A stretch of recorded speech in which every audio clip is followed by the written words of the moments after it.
ሶሎቦታ ሲኖራችሁ መንበርከኪያ ሲኖራችሁ በፊት ይቀርቧችሁ የነበሩ ጓደኞች አሁን ይሸሻሉ። በጥያቄው ላይ እንደምትመለከቱት እኔ የምጠይቀውት ጻው ይባላል። ጻው የሚባለው ለማን ነው? መልስ ያጣሁበት ስለሆነ ነው። the mother of all sins ትባላለች። የኃጢአቶች ሁሉ እናት ትባላለች። ማን? ኩራት ማለት ናት። ቁጭ አንቺ ላይ የማየውን ባህሪ ነው ገጠመኙ ላይ የሰማሁት። እስቲ አዳምጪ ብላ አንድ ኢርፎን ሰጣኝ እያዳመጥኩት የመጣሁት ትላታለች። እንዴት ማለት ምን ለማለት ፈልገሽ ነው? ሰግዜ ሰላም ውድ ቤተሰቦቼ እንደምን አላችሁ? እንደምን እስኪ ሳደረሳችሁ። ይህ ኃይለ ገብርኤል ቲዩብ ነው። እንኳን ወደ ቻናሌ በሰላም መጣችሁ። ውድ ቤተሰቦቼ በዛሬው ቆይታችን እንደተለመደው የሚያነቁ የሚያበረታቱ መንፈሳዊነታችንን ከፍ የሚያደርጉ ትምህርቶችን ቪዲዮዎችን አዘጋጅቻለሁ። እስከ ፕሮግራሙ ፍጻሜ ድረስ ከኔ ጋር ከቆያችሁ ብዙ ነገር እንማማራለን። በቀጥታ ወደ ቪዲዮአችን እንሄዳለን። መጸለይ ስትጀምሩ መንበርከክ ስትጀምሩ የአባቶችን አምልኮ መያዝ ስትጀምሩ ከዓለምም ከሰውም ከቤተሰብም ከልጅም ከናካቴው የምንለያይበት ጊዜ እንዳለ ከዳዊት ያሳየናል። ከዚህ በፊት ተስማሟቸው የነበሩ ጎረቤቶች አሁን መጸለይ ሲጀምሩ በማይታወቅ ሁኔታ ያኮርፋችኋል። ሶሎቦታ ሲኖራችሁ መንበርከኪያ ሲኖራችሁ በፊት ይቀርቧችሁ የነበሩ ጓደኞች አሁን ይሸሻሉ። የመላእክትን ጸሎት ስትጀምሩ፣ የቅዱሳንን ጸሎት ስትጀምሩ፣ የሰማዕታቱን ጸሎት ስትጀምሩ በቅርብ ሰላም የሚሏችሁ ሁሉ ግንባራቸውን ቋጥረው በዝምታ ያልፋሉ። ለዚህ ነው ዳዊት ለወንድሞቼ እንደሌላ ለእናት ልጆችም እንደ እንግዳ ሆንኩባቸው። ምክንያቱም የእግዚአብሔር መንፈስና የዓለም መንፈስ፣ የሥጋ መንፈስና የአመፃ መንፈስ ይለያያል። ሌሎች በአመፃ ውስጥ ስለሚመላለሱ፣ ሌሎች ደግሞ በክፋት ውስጥ ስለሚመላለሱ ደግ መንፈስ በግንባሮቻቸው ላይ ማየት የማይፈልጉ ሁሉ ይሸሻሉ፣ ይደነግጣሉ። በክፋት የተሞሉ ሰዎች ከክፋት ልጆች ጋራ ይግባባሉ፣ ከተንኮል ልጆች ጋራ ይግባባሉ፣ ከምቀኝነት ባህሪ ካላቸው ልጆች ጋራ ይግባባሉ።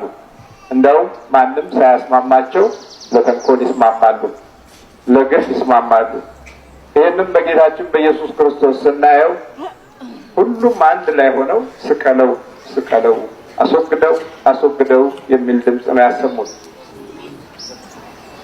አይሰቀል የሚል ማንም አልነበረም። ጲላጦስም ቢሆን እኔ ከደሙ ንጹሕ ነኝ ብሎ በተናገረ ጊዜ ልጆቹ ከሱ ስር የነበሩ ትላልቆቹ ሁሉ ጭምር የለም ደሙ በእድሜያችንና በልጆቻችን ላይ ይምጣ እንጂ አሁን ይህንን ሰው ከመስቀል ላይ ማስቀረት አይቻልም ብለው ወሰኑ። እሱም ታጠበና አይኔ የለሁበትም አለ። ሆኖም ግን እንደ ሕጋችሁ አድርጎ አለለቅ። በመስቀሉ ላይ ሁሉም አንድ ጋር ተስማምቷል ማለት ነው። የተፈወሱትም ጭምር ነው። እዛ ቦታ ላይ የነበሩት ግን ሊያስጥሉ አልቻሉም። ለወንድሞቼ እንደሌላ ለእናት ልጆችም እንደ እንግዳ ሆንኩባቸው። ሲፈውስ የነበረው ጌታ መድኃኒታችን ኢየሱስ ክርስቶስን ነው ዳዊትም ያየው። በዳዊትም ሕይወት የደረሰው ያንኑ ነው። በክርስቶስ የሚፈጸመውንም ራእይ እንደገና አየ። የሚያውቁት ሁሉ ሸሹ። ጴጥሮስን ጭምር ሳይቀር አላውቅም ማለት።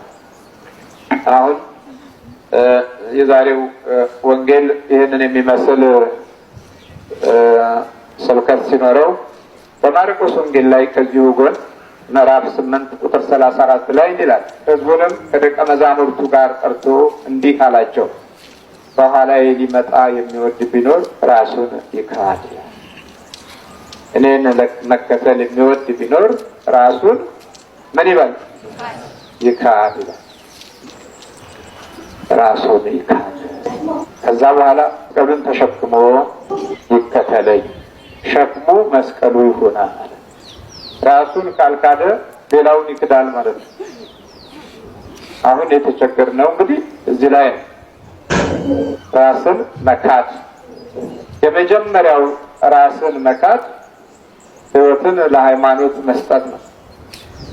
ሕይወትን እንግዲህ ውድ ቤተሰቦቼ ይህንን እውነት ለመረዳት በተግባራዊ ክርስትና ሕይወት ውስጥ መገኘት ያስፈልጋል። አባታችን በተናገሩት መልእክት ላይ መጸለይ ስትጀምሩ ዛሬ ብዙ ሰዎች ከሕይወታቸው የራቁ ሰዎች የሉም። መስገድ መንበርከክ ስትጀምሩ ብዙ ነገሮች በዙሪያችሁ የምታውቋቸው ጓደኞች፣ ጎረቤት፣ ቤተሰብ የምትሏቸው ሰዎች በብዙ ነገር ሲተቿችሁ ሲናገሯችሁ የብዙዎቻችን ትዝታ ነው አይደል? መነኩሴ ልትሆን ነው ወይ?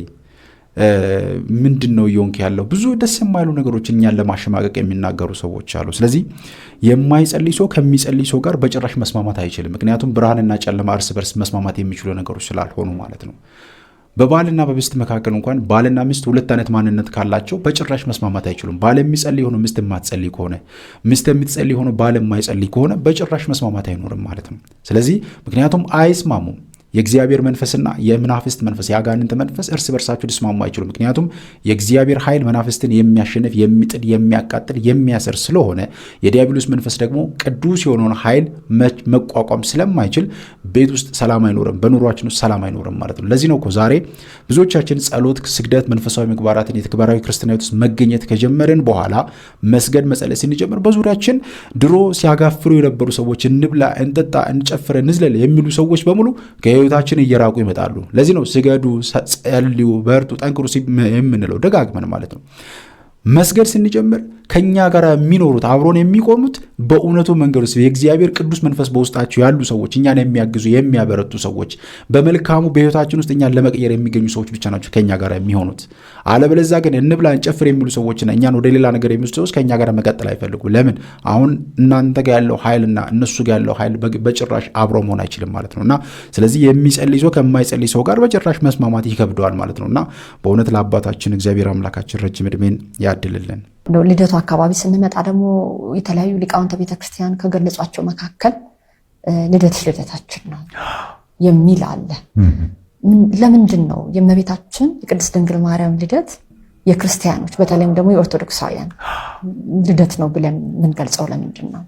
በጣም ጥሩ ጥያቄ ነው። ይህ ልደትሽ ልደታችን ነው ቀደም ሲል በተነጋገርንበት ሀሳብ ውስጥ በእግዚአብሔር ዘንድ ክብር ይግባውና ስሙ የተመሰገነ ይሁን በዘፈቀደ የሚከናወን ነገር የለም። እንደ አጋጣሚ የሚታይ ጉዳይም የለም።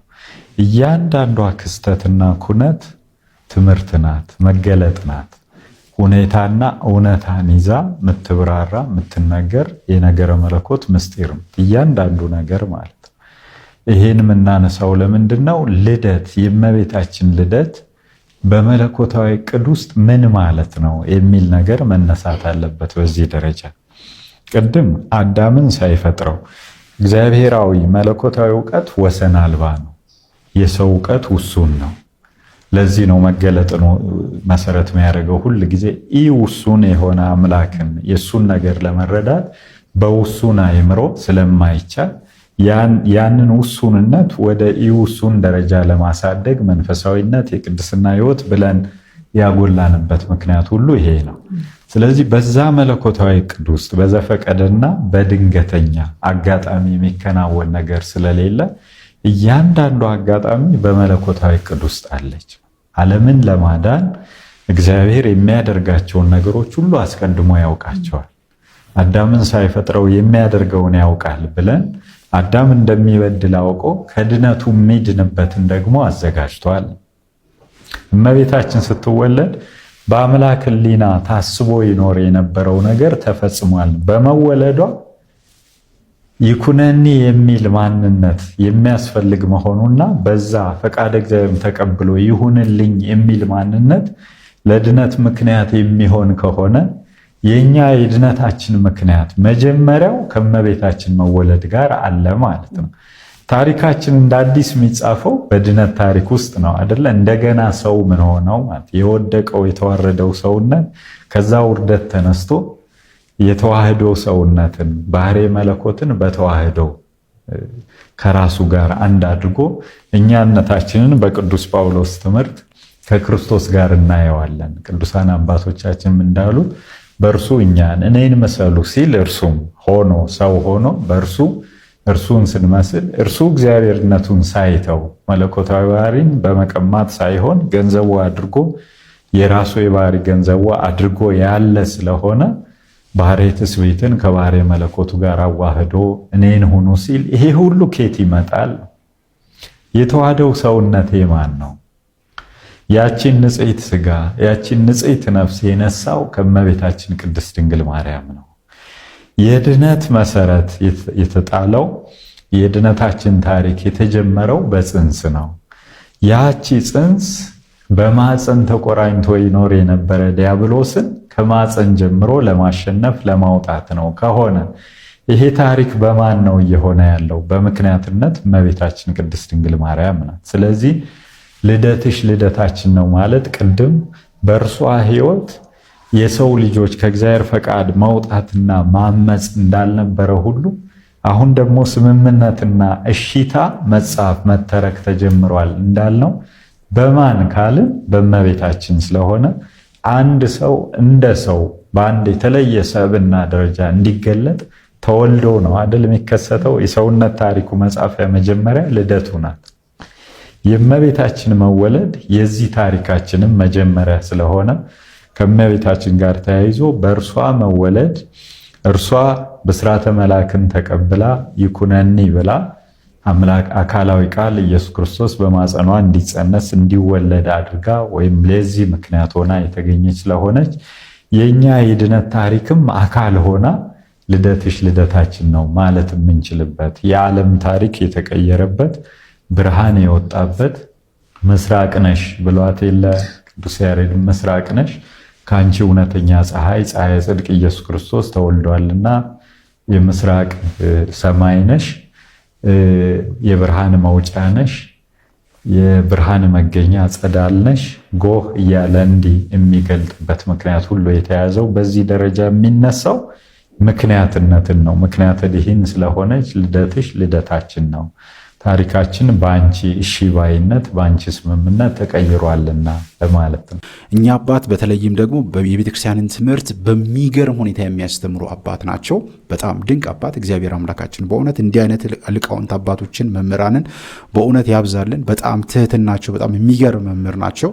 ሙሉ ትምህርታችሁን ገብታችሁ በተለያዩ ሚዲያዎች ላይ ያቀርባሉና ገብታችሁ ተከታተሉ። በጣም የሚገርም ትምህርት ነው። እንግዲህ አዎ የድንግል ማርያም ልደት ልደታችን ነው ብለን እንናገራለን። ብዙዎቻችን በተለምዶ ይህንን ቃል እንናገራለን። ልደትሽ ልደታችን ነው እንላለን። ግን ትርጉሙ በጣም የሚገርም ነገረ መለኮታዊ አንድምታዎች ያሉት ነውና በሚገርም ሁኔታ በዚህ መንገድ የሚፈታ የሚተረጎም ነውና እንግዲህ የእመቤታችን ልደት ለእኛ በተለይም ለክርስቲያኖች የደስታችን መጀመሪያ ነው። ምክንያቱም እርሷ ባትወለድ ኖሮ ጌታችን ሰውን ሆኖ ሊያድነን ባልመጣም ነበር። ብዙ ሊቃውንት አባቶቻችንም ደግሞ የተለያዩ ነገሮችን አንስቷልና ታላቁ የቤተክርስቲያናችን አባት ቅዱስ ዮሐንስ ዘደማስቆ ስለዚህ ጉዳይ ሲናገር የእመቤታችን ልደት እንዲህ ብሏል። ዛሬ ተፈጥሮ ለጸጋ ተገዛች፣ ምድርም ሰማያዊን ዙፋን አዘጋጀች። ዛሬ የሰው ልጅ ከምድር ወደ ሰማይ የሚወጣበት መሰላል ተተከለ። ዛሬ ለአዳም መርገም የምክንያት የሆነችው ሔዋን ሳይሆን ለአዳም መዳን ምክንያት የምትሆን አዲስ ሔዋን ተወለደች። መካኖቹ ኢያቄምና ሐና የመላውን ዓለም ደስታ ወለዱ ይለናል። በእውነት በረከታችሁ ይደርብንና ቅዱሳን አባቶቻችን በዚህ መንገድ ይገልጹልናልና የእመቤታችን መወለድ ቀላል ነገር አይደለም፣ ወይም እንደ ቀልድም የሚታይ ነገር አይደለምና ሌሎች ከኛ ቤተ እምነት ውጭ ያሉትም እንደሚያወሩት ዝም ብሎ የሚነገርም አይደለምና በእውነት እግዚአብሔርችን ቅድስት ንጽሕት ኩላዊት የሆነችዋን ቤተክርስቲያን የሰጠን አምላካችን በእውነት ስሙ የተመሰገነ ይሁን። በአውቶቡስ ውስጥ እየመጣሁኝ ትላታለች። ከክፍለ ሀገር ሄጄ ማለት ከዩኒቨርሲቲ ስትመጣ እየመጣሁኝ ከአጠገቤ የተቀመጠችው ልጅ የነ መምህር ግርማና የነ መምህር ተስፋዬን ትምህርት ታዳምጣለች እና ቁጭ አንቺ ላይ የማየውን ባህሪ ነው ገጠመኙ ላይ የሰማሁት። እስቲ አዳምጪ ብላ አንድ ኢርፎን ሰጣኝ እያዳመጥኩት የመጣሁት ትላታለች። እንዴት ማለት ምን ለማለት ፈልገሽ ነው? ስለዚህ ይቅርታ አድርጊልኝና አገልጋይ በመሆንሽ ላከብርሽ እችላለሁ ዩኒፎርም ስለለበሽ እንጂ ባህሪሽ ደስ አይልም፣ እንደ ከአገልጋይ የማይጠበቅ ጸባይ ነው ያለሽ ማን ብላ ነገረቻት። በሰፈር ጓደኝነትም በትምህርት ቤትም ይተዋወቃሉ ብያቸዋለሁ። እና ቤተክርስቲያን ሌላ ሰፈር ሌላ ባህሪሽ እኔ እንደዛ ነገር ይደብረኛልና ፕሊስ እባክሽን ብትቺ ማለት ነው። እኔ ባልወዳቸውም እነ መምህር ግርማ እነ መምህር ተስፋዬን ግን እስቲ ዝም ብለሽ አዳምጪው ቁጥር እንደዚህ ገጠመኝን ትላታለች። እና ያንቺ ጸባይ ነው እዛ ቁጥር ላይ ያለው ስላለቻት ከነከናት። እንዴት እዛ ሰንበት ትምህርት ቤት ውስጥ የነ መምህር ግርማን ትምህርት እያዳመጡ የሚመጡ ሰንበት ተማሪዎች አበሳጭተውኝ አቁስለውኝ አሁን ደግሞ የነሱን ትምህርት ላዳምጥ ነው እስቲ ቆይ ልስማው ትልና ዳውንሎድ አድርጋ መስማት ስትሰማው ክው ትላለች። እንደዚህ ሁሉ የሚያንቀሸቅሻት የቤተሰብ ባዕድ አምልኮ እንደሆነ እሷ ላይ መንፈሱ እንደነገሰ እናቷን ስትጠይቃት አዎ አዋርሰንሻል ተዋርሰሻል ተብሎ ተነገራት። ስለሷ መጥቀስ አልፈልግም። ለምን ዋናው የገጠመኙ ባህሪ ስላልሆነች ወይም ደግሞ መነሻ እንደ ስታርተር እንደ ክብሪት እንጂ እንደ ዋና አይደለችም። እና ከዛን ቀን ጀምሮ ገጠመኝ እያዳመጠች ምን አይነት ችግር አለባት? ሱሪ ለብሳ ወደ ምትሰራበት ቡቲክ ትሄዳለች። ነጠላ ለብሳ ደግሞ ቤተክርስቲያን ትመጣለች በቦርሷ ይዛ። በመንገድ ላይ ምትላለች የትወለም ዘለም ትያለሽ የተወለም ዘለም ትያለሽ የሚለውን አሁን ቴዎድሮስ ያወጣውን አይደለም ቴዲ አፍሮ ያወጣውን ሳይሆን አሉ አንድ አባት የዘመሩት ሰላም ይሄ መዝሙር አሰምቼሻለሁ። እና ይሄንን መዝሙር እየዘመረች ነው ወደ ቤተ ክርስቲያን የምትመጣው። ለምን ኃጢአተኝነቷ እየተሰማት ውስጧ በጣም እየቆረቆራት ይመጣልና ሰማት። ይሄ ልጅ እንዴ ምንድን ነው የምትለፈልፊው አንቺ ይላታል። ተወኝ እስቲ በእናትህ አሁን እንደዛ ምጣላቸው የነበሩ ሰዎችን አሁን የእነሱን ትምህርት ላዳመጥ ነው ትለዋለች። ከቤተ ክርስቲያን እየመጣች ነው። የማንን ትምህርት ነው ደግሞ የምትጠይው አላት። እነዚህ ግርማ ምናምን የሚባሉ መምህር ተስፋ የሚባሉ መንፈስ እያሉ እንዲህ ሰው መንፈስ አድርገውት አሁን ደግሞ ራሴን እዛ ውስጥ አላገኘሁትም አለችው። ያው በሰፈር ስለሚተዋወቁ ነው። ምንድን ነው እሱ አላት። እንጃ በቃ ራሴን እዛ ውስጥ አገኘሁት። እህት ነች የነገረችኝ። ማን የኛ እሷ ደግሞ ታዳምጣ አይ ስትመጣ ከዩኒቨርሲቲ በቀደም እንደዚህ ሰማሁ አለችኝ። አሁን ከዛን ቀን ጀምሮ ገጠመኝ ሳዳመጥ በቃ ሙሉ በሙሉ እኛ ቤት ውስጥ ያለውን ቁጭ አድርጎ ነው የሚናገረው አለችው። ገባና እሱ ማታ ተኝቶ ገጠመኛችን እንደዚህ እያዳመጠ ብሎ ቀና ይላል።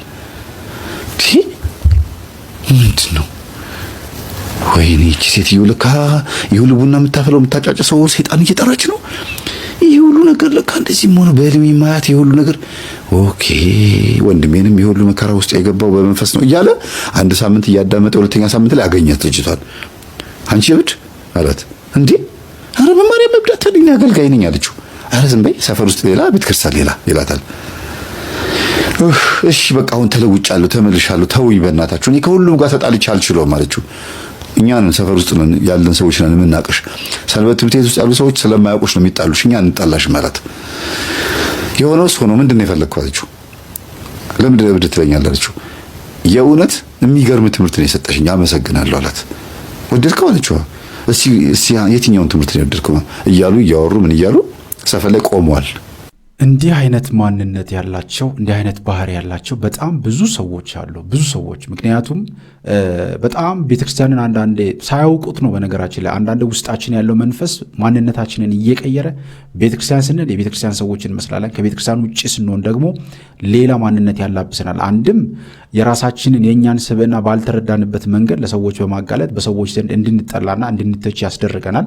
ሁለተኛው ደግሞ የቤተክርስቲያንን ስርዓት የማናከብር ሰዎች መስሎ በሌሎች ሰዎች ውስጥ እንዲታይና ሰዎች ከቤተክርስቲያንም እንዲርቁ አንድ መንገድ የሚያደርግ ነው። ምክንያቱም ሰዎች የተለያየ ማንነት ሲኖራቸው መንፈሳዊ ናቸው እያላችሁ እያሰባችሁ ሌላ ማንነት ሲኖራቸው የከባድ ነገር ነውና በጣም እንደዚህ አይነት ነገሮች ዛሬ በጣም ብዙ ትውልዶቻችንን እያጠፉ ካሉ ነገሮች አንዱ ይሄ ነው። ቤተክርስቲያን ሌላ፣ ከቤተክርስቲያን ውጭ ባለው ህይወታቸው ደግሞ ሌላ ሰዎችን አሉ። ክርስትና ህይወት ግን እንደዛ አይደለም። ቤተክርስቲያን ውስጥ ራሳችንን እየጠበቅን ያሉ ነገሮቻችን በአጠቃላይ ወጥተው መገለጽ የሚችሉ ነገሮች መሆን አለባቸው። የተከበረ ክርስትና ህይወታችን ብለን የምናስበው በዛ አይነት መንገድ ውስጥ የምንንቀሳቀሰው ስለሆነ ማለት ነውና እንደዚህ አይነት ነገሮች በየጊዜው የሚከሰቱ ነገሮች ናቸው። እኔ በጣም ብዙ ነገሮች ይገጥሙኛል። በእነዚህ በምናስተላልፈው ትምህርት እንኳን በየቤተክርስቲያን ውስጥ መገለሎች ይገጥሙናል አይደል? ቤተክርስቲያን ሄደን እኮ ስንሳተፍ እንኳን እኮ ካዩን የሚያውቁን ከሆነ ብዙዎቹ በተለይም ደግሞ የአባታችን የመልአከ መንክራት መምህር ግርማ ወንድሙን ትምህርት የቄስ ሄኖክን ሌሎችንም እንዲሁም የወንድማችን የመምህር ተስፋዬን ትምህርቶች የምንከታተልን ሰዎች ይቃወማሉ ማለት እንዲሁ ያስታውቃሉ ማለት እንደማይፈልጉን ማለት ነው። ማየት እንኳን እንደማይፈልጉን እና በእግዚአብሔር ደጅ እንኳን በእግዚአብሔር ቤተክርስቲያኑ እንኳን ማለት ነውና እንደዚህ አይነት መገለሎች አሉ። በሰፈር በአካባቢ ላይ እንኳን ካዩን እንደዚህ አይነት ነገሮች አሉና በጣም ያሳዝናል እንደዚህ አይነት ነገሮችን መመልከትና ትውልዱ በጣም በሚገርም ሁኔታ ያለ ምንም ምክንያት ውስጡ ባለው የዛር መንፈስና ውስጡ ባለው የቡዳ መንፈስ ውስጡ ባለው አብሮት ባደገው መንፈስ አባቶችን መጥላት ዛሬም እያየን ያለ ነው። ለዚህ ነው አባቶቻችንን በተለያየ መንገድ ሲያሳድዱ በተለያየ መንገድ የውሸት ወሬዎችን እየነዙ ለዘመናት እንግዲህ ለዘመናት አሁን ኦልሞስት ከ45 ዓመት በላይ የሆነ ነው እንግዲህ አባታችን መልአከ መንክራት ይሄን ያህል ዘመን ሰው እንዴት አይገባውም? ይሄን ያህል ዘመን 45 ዓመታት ሲቃወሙ ሲተቹ ሲናገሩ መኖር በጣም ይገርማል። ሱባኤ እኮ በቂ ነው። ትንሽ ሰዓት እኮ ጸሎት መጠየቅ እግዚአብሔርን በጸሎት መጠየቅ እኮ ትንሽ በቂ ነበር። ይሄ ሁሉ ልፋት አያስፈልግምና ውስጣችንን መፈተሽ ያስፈልጋል። እኛ የምናደርጋቸው መጥፎ ነገሮች ወይም ደግሞ የማይታዩ ለእኛ የማይታዩ መጥፎ ማንነቶቻችን ዝም ብሎ የመጡ አይደሉም። ከኋላ የሆነ ነገር አለ ማለት ነውና ራስን መፈተሽ አስፈላጊ ነው ብለን የምንናገረው ለዚህ ነውና ሙሉውን ትምህርት የመምህር ተስፋዬ ላይ ገብታችሁ ይህንን ቪዲዮ መመልከት በጣም ወሳኝ ነው። በተለይም የህይወት ገጠመኝ 181 ላይ ገብታችሁ በደንብ አድርጋችሁ አዳምጡ ውድ ቤተሰቦቼ። በጥያቄው ላይ እንደምትመለከቱት እኔ የምጠይቀውት ጻው ይባላል። ጻው የሚባለው ለማን ነው? መልስ ያጣሁበት ስለሆነ ነው የሚል አንድ ጥያቄ አለ። ይህን ጥያቄ እንግዲህ ጠያቂያችን ስላልተረዱት ነው የጠየቁትና መልስ እንሰጥበታለን። መረጃውን ኮፒ ሊንክና ሪፖስት እያደረጋችሁ ፎሎ ያላደረጋችሁ ደግሞ ፔጁን ፎሎ እንድታደርጉ ጠይቃችኋለሁ። እንግዲህ በቅዳሴ አገልግሎት ላይ የእኩለ ቅዳሴ የሚባልበት አለና የትምህርት ክፍለ ጊዜው አልቆ ወደ ዋናው ፍሬ ቅዳሴ የምንገባበት አካባቢ ላይ ጻኡ ይባላል። ወንጌል ከተነበበ በኋላ ዲያቆኑ ቃጭል እየመታ ጻኡ ንዑሰ ክርስቲያን እያለ ይመታል ማለት ነው። ጻኡ ንዑሰ ክርስቲያን ማለት የክርስቲያን ታናናሾች ውጡ ማለት ነው። ይህ ደግሞ ለምንድን ነው የተባለው ሲባል ማናቸው ንዑሰ ክርስቲያን የተባለው ሲባል እንግዲህ ስለ ክርስቲያን ታናናሾች እንማልዳለን ብለን ደግሞ መጀመሪያ ላይ ዲያቆኑ ደግሞ በእንተ ቅድሳት ሲያነብ ደግሞ ስለ ንዑሰ ክርስቲያን እንማልዳለን እያለ ይጸልይ ነበር መጀመሪያ ላይ። እነሱ ንዑሰ ክርስቲያኖች ቅዳሴው ላይ ያሉ ማለት ነው። ስለዚህ መውጣት ስላለባቸው ለእነሱ ነው መመሪያ የሚሰጠው። እነዚህ ንዑሰ ክርስቲያን የሚባሉት እንደ ቤተ ክርስቲያን አስተምህሮ ወንጌልን ተምረው ለ3 ዓመት ነው ሐዋርያት ጌታን ተከትሎ የተማሩትና እንደ ቤተክርስቲያንም እንደዛው ነው የሚባለው። እርግጥ እንደ ሰዎቹ የአያያዝ ፍጥነትና አጥምቁኝ እንደማለታቸው ፍጥነት ይወሰናል እንጂ ማለት ነው። ስለዚህ ንዑሰ ክርስቲያን የሚባሉት ከሌላ ሃይማኖት የመጡ ወይም ደግሞ በኦርቶዶክስ እምነት ውስጥ ያልነበሩና አዲስ ተጠማቂ ሆነው ሕፃናት ሳይሆኑ አዋቂዎች ማለት ነው። አዋቂዎች ሆነው ገና የቤተክርስቲያኒቷን ትምህርት እየተማሩ ያሉ አምኖ ለመጣመቅ የሚባለው ደረጃ ላይ በእውቀቱም በእምነቱም ያልደረሱ እና ስርዓቱን እያዩና ምንድን ያለው ነገር እያሉ እያወቁ መሄድ ያለባቸው ሆነው እየተማሩ ያሉ ይኖራሉ። ለምሳሌ ከሌሎች ቤተ እምነቶች የመጡ ምዕመናን ሊኖሩ ይችላሉ። ንዑሰ ክርስቲያኖች እነሱ አጥምቁን ከማለታቸው በፊት መማር አለባቸውና ለነሱ ትምህርት ይሰጣል። ትምህርት በሚሰጥበት ሰዓት ላይ በግብር ደግሞ በተግባር ማየት ስላለባቸው ቤተክርስቲያን ገብቶ እንዲያስቀድሱ ቤተክርስቲያን ትፈቅዳለች፣ አትከለክልም። በነገራችን ለኛ የኛ ቤተክርስቲያን እንደሌሎች ቤተ እምነቶች በግቢ አትለፉ በደጅ አትምጡ ብላ የምታባረር አይደለችም። ውስጥ ድረስ ገብቶ ቅዳሴውን መሳተፍ ይችላሉ። እስከምን ጻኡ እስከሚባለው ድረስ ባይጠመቁም ክርስትና ባይነሱም ገብተው ቤተክርስቲያን ውስጥ ማስቀደስ ይችላሉ። ነገር ግን ልክ ጻኡ በሚባልበት ወደ ዋናው ፍሬ ቅዳሴ በሚገባበት ሰዓት ግን አማኝ አይደሉምና ከስጋው ወደሙ አይቀበሉምና እናንተ አልበቃችሁም፣ ስጋው ደግሞ ሚስጥር ለመረዳት ማመን አለባችሁ፣ አምናችሁ ስትጠመቁ ነው ቤተክርስቲያን ይሄን ደረጃ ደግሞ የምትፈቅድላችሁ ብላ ቤተክርስቲያን የሰራችው ስራ ስላለ ልክ እዛ ጋር ስለፍ ጻኡ ይባላል። ጻኡ ሲባል ይወጣሉ። እነዛ ያልተጠመቁ ክርስቲያኖች ማለት ነው፣ ንዑሰ ክርስቲያኖች ማለት ነው። እነዛ ንዑሰ ክርስቲያኖች ይወጡና ወዴት ይሄዳሉ? ወደ ቤት ሳይሆን ወደ መጠለያ በገረገራው በደጅ ይቆሙና ቅዳሴውን ፈጽመው አስቀድሰው ይሄዳሉ። አንድም ተስፋ እንዲሆናቸው ለካ እንዲማለ ውስጥ ገብቼ ማስቀደስ እችላለሁ፣ የበለጠ ደግሞ ቀርባለሁ ብለው እንዲያምኑ እንዲደሰቱ ተስፋ እንዲያደርጉ፣ አንድም ደግሞ መቁረብ እፈልጋለሁ ከዚህ በኋላ ያለው ፓርት ላይ ለምንድነው ውጣ ያሉኝ ምን ቢኖረው ነው ብለው ጓጉተው ደግሞ ያንን ነገር በእምነት ጸንተው አውቀው ተጠምቀው ያንን ስርዓትና ተስፋ እንዲፈጽሙ ደግሞ ያደርጋቸዋልና ወደ ቤት አይሄዱ። ነገር ግን በመጠለያ በገረገራ ቆመው ቅዳሴውን እንዲያስቀድሱ ይደረጋሉ። ጻኡ ሲባል እነሱ ይወጣሉ ማለት ነው። የተጠመቁ ክርስቲያኖች ሳይሆኑ ያልተጠመቁ ንዑሰ ክርስቲያኖች። ስለዚህ ጻኡ የሚባለው እነዚህ የክርስቲያን ታናናሾች የተባሉ ወደ ክርስትናው ደረጃ ያልደረሱት ኢአማንያን የሆኑት ንዑሰ ክርስቲያኖች ጻኡ ሲባል ይወጡና በደጅ ይሆናሉ። እስከ ጻኡ ድረስ ግን ቤተክርስቲያን ውስጥ ገብተው ማስቀደስ ይችላሉ ማለት ነው። በእውነት እቺን ቅድስትና ንጽሕት ኩላዊት የሆነቿን ቤተክርስቲያን የሰጠን አምላካችን በእውነት የተመሰገነውና ቤተክርስቲያናችን ምስጢሮቿ በሙሉ የሚገርም ነውና እንግዲህ ብዙዎቻችን በቅዳሴ በቤተክርስቲያን ስርዓት ስንሳተፍ ጻኡ ንዑሰ ክርስቲያን የሚለውን በደንብ እንሰማለን። ብዙ ጊዜ እንዲህ በሚባል ሰዓት ላይ ሰዎች ሲወጡ አንዳንድ ቦታዎች በተለይም የገጠር አብያተ ክርስቲያናት ላይ በደንብ እንመለከታለን እነዚያን ነገሮችና አሁን ግን በከተማው በተለያየ ቦታ ላይ ጻኡ ንዑሰ ክርስቲያን ሲባል የሚወጡት አንዳንድ መውጣት የፈለጉ ሰዎች ዝም ብለው ይወጣሉ እንጂ ስርዓቱ በዚህ መልክ የተዘጋጀ ነው ማለት ነው። የክርስቲያን ታናናሾች ተብሎ የሚነገሩት እየተማሩ ያሉ ነገር ግን ክርስትና ያልተነሱና ገና ወደ የእምነቱን ወደ መቀበል ደረጃ ያልደረሱ ማለት ፕሮሰስ ውስጥ የሚገኙ ሰዎች ናቸውና እነዚህ ሰዎች እስከ ጻኡ ንዑሰ ክርስቲያን እስከሚባልበት ድረስ ያለውን አገልግሎት እንዲካፈሉ እንዲሳተፉ ይፈቀዳል። ከዛ በኋላ ግን ወደ ቀጣዩ ወደ ፍሬ ቅዳሴ እንደተባለ ወደዛ ከመሄዳቸው በፊት ግን ምክንያቱም ምስጢር ያለበት ነው። ለምሳሌ ምስጢር የሚነገርበት ቦታ ስለሆነ ይህንን ማወቅ የሚገባቸው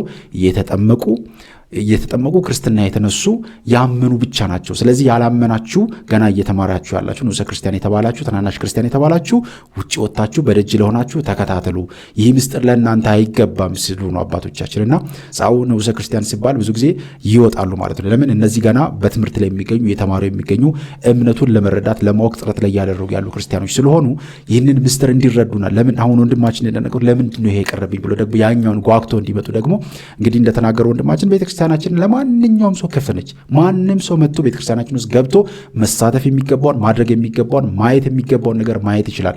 ነገር ግን ጻኡ ንዑሰ ክርስቲያን ተብሎ የተነገረበት ደረጃ ሲደርስ ከዚህ በኋላ ያለውን ምስጢር መሳተፍ አትችልም። ይህ ምስጢር ነው ለተጠመቁት ላመኑት ብቻ የሚደረግ ስርዓት ነው። ምክንያቱም ምስጢረ ሥጋው የክርስቶስ የቅዱስ ቁርባኑ ስርዓትና ምስጢር ያ ምስጢር ለሆነ ለማን ነው? ለአማኞች ብቻ የሚደረግ ስለሆነ ማለት ነው። ምክንያቱም ክርስትና ያልተነሳ ሰውና ያማያምን ሰው መቁረብ ስለማይችል ማለት ነው። አንድም ምስጢር ስለሆነ ማለት ነውና ስለዚህ ምስጢረ ቁርባን የተባለውም ለዚህ ነው ማለት ነውና ይህንን በደንብ ማወቅ ስላለብን በዚህ መንገድ ውስጥ አባቶቻችን ያስተምሩናል። የሚገርም ነውና በእውነት እግዚአብሔር አምላካችን ስሙ የተመሰገነ ይሁን።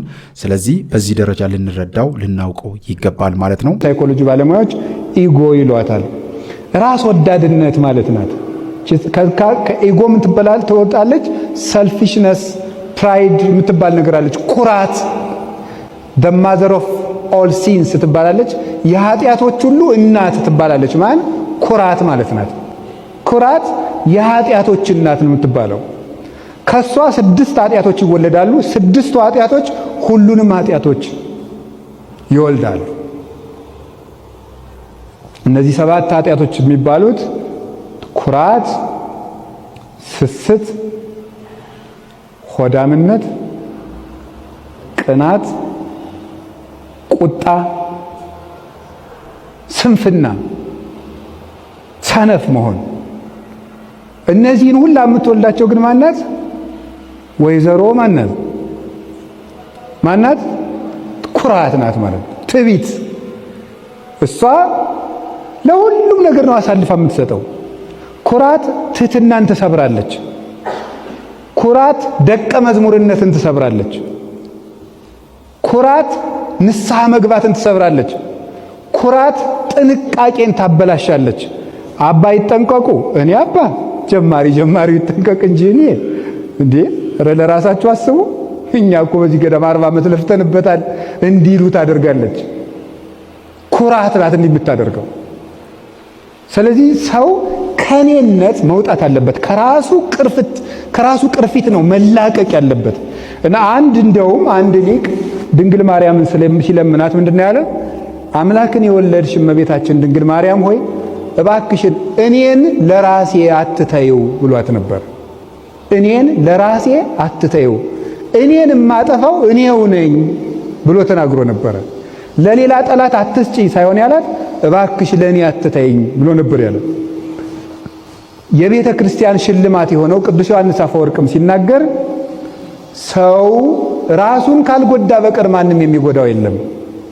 የሰው ልጅ ራሱን የሚጎዳውን ያህል ሰይጣን እንኳን ሊጎዳው አይችልም ብሎ ተናግሯል።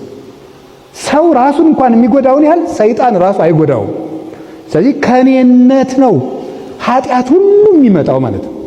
ራስን መንከባከብ፣ ለራስ ክብር መጨነቅ፣ ለራስ ቦታ መጨነቅ፣ ለራስ ስም መጨነቅ፣ ለራስ ክፍል መጨነቅ፣ ድርሻ መጨነቅ፣ ለራስ ጉልበት መጨነቅ፣ ለራስ ዘር መጨነቅ፣ ለራስ ባክግራውንድ መጨነቅ።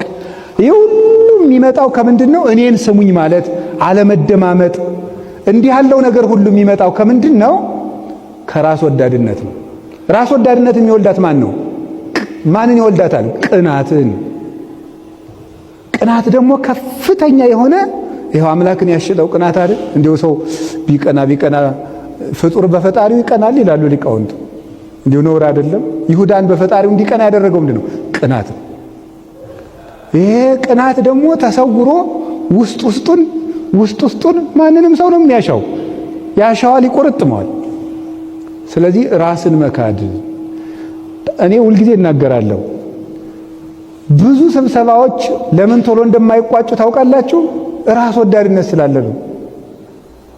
ስብሰባው ያን ያህል ጊዜ የሚፈጅ ስለሆነ አይደለም። ራስ ወዳድነት ስላለ ሁሉም እኔን ስሙኝ ሲል ለእውነት በመጣር ሳይሆን የራስን ሐሳብ በሰው ላይ ለመጫን በሚደረገው ጥረት ወይም ነገሩ ጠቃሚ ከሆነ ግድ እኔ ካላልኩት ምን አገባኝ ማለትን ትቶ የኔን ሐሳብ እነማን ተቀበሉት እነማን ጣሉት በሚል ምክንያት አንድ ቀን የሚያልቀው ስብሰባ 7 ቀን ይሆናል። ስንነታረክ ማለት ነው። ገዳማትን የሚያምሳቸው ማን ነው? እኔነት አይደለም። እሱ አድጎ ነው የትምም የጠብጠው።